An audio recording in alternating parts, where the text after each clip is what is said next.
प्यारे सज्जनों, प्रभु की भक्ति से ही मानव जीवन के उद्देश्य की पूर्ति होती है।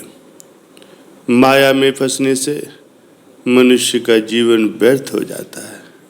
प्रभु की माया जीव को प्रभु से दूर करने के लिए होती है। माया का कार्य ही है जीव को प्रभु से दूर करना।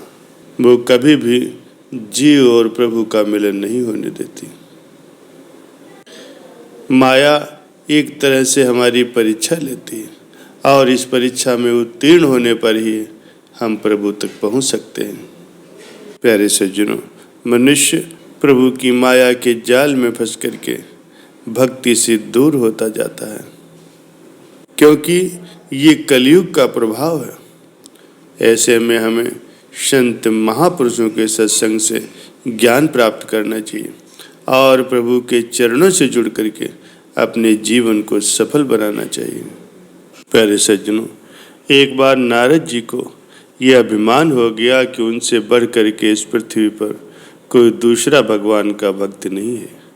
उनका व्यवहार भी इस भावना से प्रेरित होकर के कुछ बदलने लगा। वे भगवान के गुणों का गान करने के साथ साथ अपने सेवा कार्यों का भी वर्णन करने लगे। भगवान से कोई बात छिपी नहीं रहती। उन्हें तुरंत ही इस बात का पता चल गया। वे अपने भक्त का पतन भला कैसे देख सकते थे। इसीलिए उन्होंने नारद जी को इस दुष्प्रवृत्ति से बचाने का निर्णय लिया। एक दिन नारद जी और भगवान दोनों साथ साथ वन में जा रहे थे। अचानक भगवान एक वृक्ष के नीचे थक करके बैठ गए और बोले, भाई नारद, हम तो थक गए हैं और प्यास भी लगी। कहीं से पानी मिल जाए तो ले आओ। हमसे तो प्यास के मारे अब चला नहीं जाता। हमारा गला सूख रहा। ये सुनकर के नारद जी तुरंत ही सावधान हो गए। उनके होते हुए भगवान भला प्यासे नहीं। वे बोले, भगवान, मैं अभी लाया, आप थोड़ी देर प्रतीक्षा करें। नारद जी एक ओर दौड़ लिए। उनके जाते ही भगवान मुस्कुराए और अपनी माया को नारद जी को सत्य के मार्ग पर लाने का आदेश दिया। माया शुरू हो गई। नारद जी थोड़ी ही दूर गए होंगे कि उन्हें एक गांव दिखाई दिया, जिसके बाहर कुएं पर कुछ स्त्रियां पानी भर रही थी। कुएं के पास जब वे पहुंचे तो एक कन्या को देखकर वो अपनी शुद्ध बुद्ध खो बैठे। बस उसे ही निहारते रहे। वो ये भूल गए कि वो भगवान के लिए पानी लेने आए थे। कन्या भी नारद जी की भावना समझ गई। वो जल्दी जल्दी जल से घड़ा भर करके अपनी सहेलियों को पीछे छोड़ करके घर की ओर लपकी। नारद जी भी उसके पीछे हो ली। कन्या तो घर के अंदर चली गई, लेकिन नारद जी ने द्वार पर खड़े होकर के नारायण नारायण का अलख जगाया।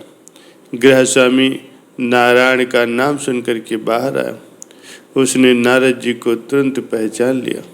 अत्यंत विनम्रता और आदर के साथ वो नारद जी को घर के अंदर ले गया और उनके हाथ पैर धो करके उन्हें स्वच्छ आसन पर बिठाया और उनकी सेवा सत्कार में कोई कमी नहीं छोड़ी।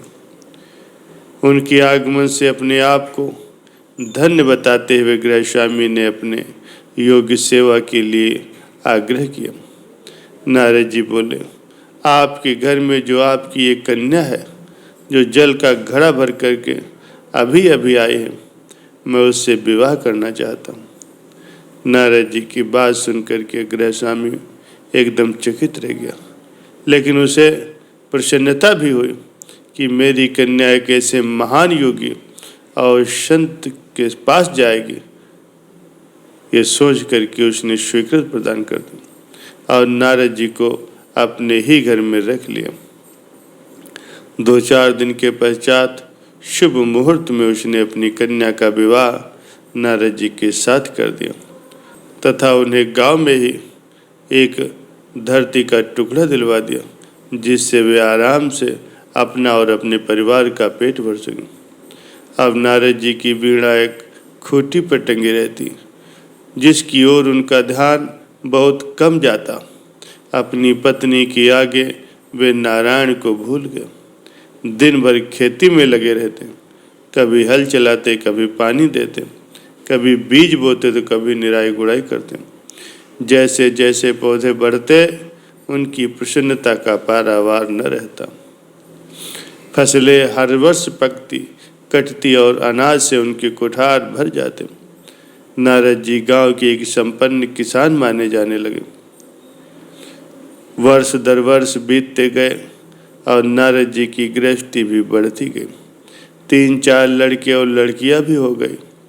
अब नारद जी को एक क्षण की भी फुर्सत नहीं मिलती। वे हर समय अपने बच्चों के पालन पोषण और उनकी पढ़ाई लिखाई में ही लगे रहते अथवा खेत के काम में लगे रहते। प्यारे सज्जनों, अचानक ही एक बार तेज बारिश हुई, जिसने कि कई दिनों तक बंद होने का नाम नहीं लिया।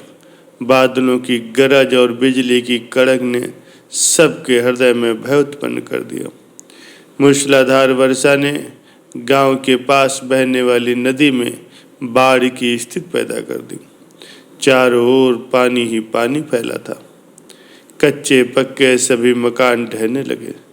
घर का सामान बह गया, पशु भी बह गए, अनेक व्यक्ति मर गए। गांव में त्राहि त्राहि मच गई।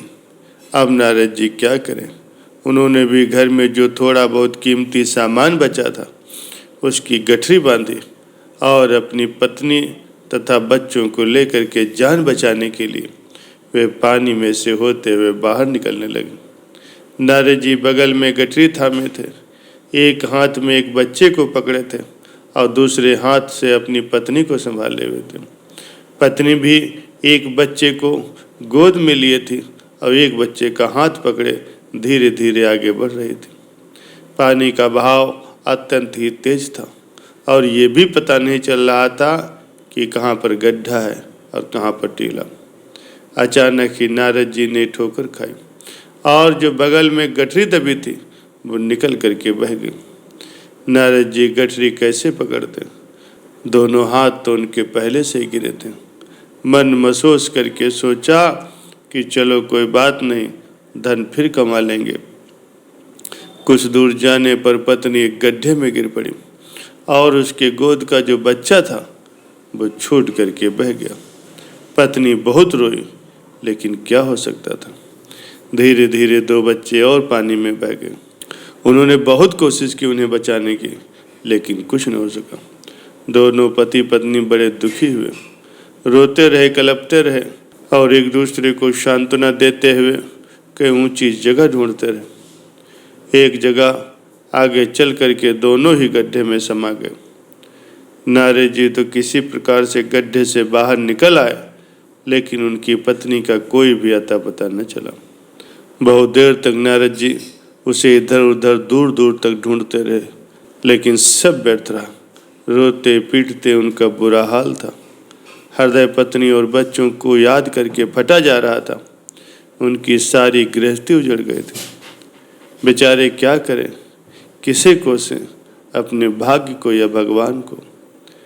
भगवान का ध्यान आते ही नारद जी के मस्तिष्क में प्रकाश जैसा फैल गया। उन्हें पुरानी सारी बातें याद आ गई कि वे किस लिए आए थे और भगवान तो उनकी प्रतीक्षा कर रहे होंगे। वे तो उनके लिए जल लेने आए थे और यहाँ गृहस्थी बना करके बैठ गए। वर्षों बीत गए, गृहस्थी को बसने में और फिर सब नष्ट हो गया। क्या भगवान अब भी मेरी प्रतीक्षा में उसी वृक्ष के नीचे बैठे होंगे? ये सोचते ही बाढ़ एकदम से नदारद हो गई। गांव अंतर्ध्यान हो गया। वे तो घने वन में खड़े थे। नारद जी पछताते और शर्माते हुए दौड़े। देखा कुछ ही दूर पर उसी वृक्ष के नीचे भगवान लेटे हुए। नारद जी को देखते ही वो उठ बैठे और बोले, अरे भाई नारद, कहाँ चले गए थे? बड़ी देर लगा दी, पानी लाए या नहीं? नारद जी भगवान के चरण पकड़ करके बैठ गए और अश्रु बहाने लगे। उनके मुंह से एक बोल भी नहीं फूटा। भगवान मुस्कुराए और बोले, तुम अभी तो गए थे, बहुत अधिक देर नहीं हुई है। लेकिन नारद जी को ऐसा लग रहा था जैसे वर्षों बीत गए। अब उनकी समझ में आया ये सब भगवान की माया थी, जो उनके अभिमान को चूर चूर करने के लिए पैदा की गई थी। वे सोचने लगे, उन्हें बड़ा घमंड था कि उनसे बढ़कर के इस त्रिलोकी में कोई दूसरा भक्त नहीं है। लेकिन एक स्त्री को देख करके वे भगवान को भूल गए। उनको पछतावा होने लगा। उनका सारा घमंड जरा सी देर में ढेर हो गया। वे पुनः सरलता और विनय के साथ भगवान के गुण गाने लगे। प्यारे सज्जनों, प्रभु की माया इतनी प्रबल है कि अच्छे से अच्छा भक्त भी माया के जाल में फंस जाता है। ईश्वर ने तुम्हें फंसाने के लिए नहीं, बल्कि तुम्हें सिखाने के लिए संसार की रचना की है। लेकिन हम ऐसे सुरमा हैं कि जो चीज़ हमको सिखाने के लिए दी जाती हम उसमें भी फंसने के तरीके खोज ही लेते हैं और फंस जाते हैं। और हम लोग ऐसे मायासक्त जीव हैं कि जो चीज़ हमको सिखाने के लिए दी जाती हम उसमें भी फंस जाते हैं।